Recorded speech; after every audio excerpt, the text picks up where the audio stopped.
साथियों, जम्मू कश्मीर के अंदर चंद वो आरजी मुलाजमीन जिनकी तादाद बहुत कम है, जो जेपीडीसीएल के अंदर काम कर रहे थे, उनकी रेगुलाइजेशन के ऑर्डर्स जारी कर दिए गए हैं। बल्कि एक अहम पेशरफ्त उसमें हुई है। दो बैक टू बैक जो डेवलपमेंट्स हुई, एक तो जो पीडीएल कहलाते हैं, परमानेंट डेली वेजर्स कहलाते हैं, डेली लेबरर्स कहलाते हैं, और जो टेम्परेरी डेली लेबरर्स हैं, उनके हवाले से जो हुक्मनामा मेरे हाथ में है, Jammu power distribution corporation limited ने बाज़ाब्ता तौर पर 35 वर्कर्स जो अभी तक इंतज़ार कर रहे थे कि वो रेगुलाइज हो जाएं, उनको मुस्तकली के ऑर्डर्स जारी कर दिए गए हैं। फिर अच्छी बात यह है कि रिहेबिलिटेशन असिस्टेंस स्कीम आरएएस के तहत एसआरओ 43 का इस्तेमाल करते हुए, इसके अख्तियारात का इस्तेमाल करते हुए उन फैमिलीज़ को भी फ़ायदा पहुंचा दिया गया है, रोज़गार फराहम कर दिया गया जो लंबे वक्त से इंतज़ार कर रहे थे। अच्छा, इतना ही नहीं,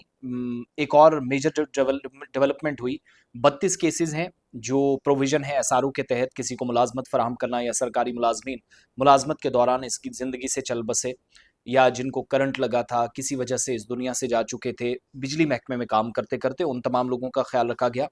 तो रिहैबिलिटेशन असिस्टेंस स्कीम के तहत जो लोग एप्लीकेबल थे, जो एलिजिबल क्राइटेरिया में आते थे, 32 वो लोग, और 35 इसके अलावा जो पीडीएल, टीडीएल टोटल एम्प्लॉइज़ थे, इनकी रेगुलाइजेशन का जो मसला लटका पड़ा था वो शुरू हो गया है, बल्कि पहुंचा दिया गया है मंतकी अंजाम तक। सो ये एक अच्छी खबर है। दूसरा, मैंने कुछ दिन पहले एक खबर आपके सामने रखी थी कि डिपार्टमेंट्स अपनी अपनी जगह एनालाइज कर रहे हैं चीज़ों को। डिपार्टमेंट्स को कह दिया गया है, नाउ स्टेप एक आगे लें, एक स्टेप आगे जाएं और उन तमाम लोगों के हवाले से काम करें जिनको इतनी मुद्दत से किसी न किसी वजह से मुश्किलात आई हैं।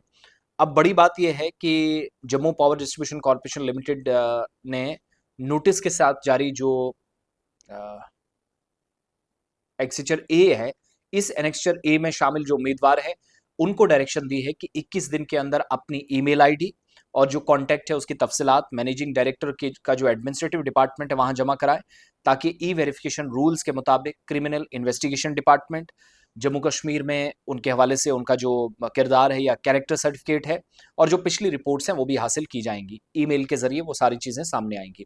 मुकर्रर मुद्दत में जो रिपोर्ट नहीं करेंगे उम्मीदवार, हमदर्दाना जो तकर्रियाँ अपने हक से वो महरूम हो सकते हैं। जिन लोगों को अपॉइंट किया गया, या 35 जो वर्कर्स हैं, कंपैशनेट अपॉइंटमेंट्स जो 32 हुई हैं, इन तमाम लोगों के हवाले से अगर 21 दिनों के दौरान किसी भी सूरत में, किसी भी तरीके से ये तमाम लोग अपने कागजात जमा नहीं करा सकते, तो वेरिफिकेशन का प्रोसेस रुकेगा और नौकरी से महरूम हो जाएंगे। यकम अगस्त 2026 को चीफ एडमिनिस्ट्रेटिव ऑफिसर जेपीडीसीएल जम्मू की तरफ से यह हुक्मनामा जारी किया गया। नोटिस के मुताबिक एसआरओ 43 1994 और Jammu Kashmir rehabilitation assistance scheme 2022 के तहत दरख्वास्त देने वाले उम्मीदवारों के सर्टिफिकेट्स, जो कैरेक्टर सर्टिफिकेट है और जो पिछला रिकॉर्ड है, उसकी तस्दीक का अमल शुरू हो गया है। जल्दी उनको जो कंपैशनेट अपॉइंटमेंट्स हैं उस पर मुलाजमत के लिए दरख्वास्त देने वाले उम्मीदवारों के लिए ये नोटिस जारी हुआ है। सो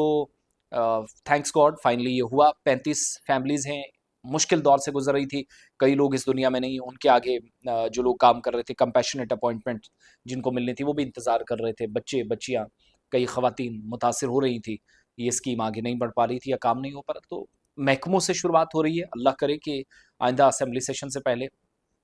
इस तरह की मजीद पेशरफ्त हो। जो हमें जानकारी है, डिपार्टमेंट्स चीज़ों को एनालाइज कर रहे हैं, लेकिन वो कितने लोगों को और किस हिसाब से परमानेंट करेंगे, लॉ उन्हें किस बात की इजाज़त देता है, वो सारी चीज़ें देखने के बाद आइंदा की पेशरफ्त मुतवक्के है।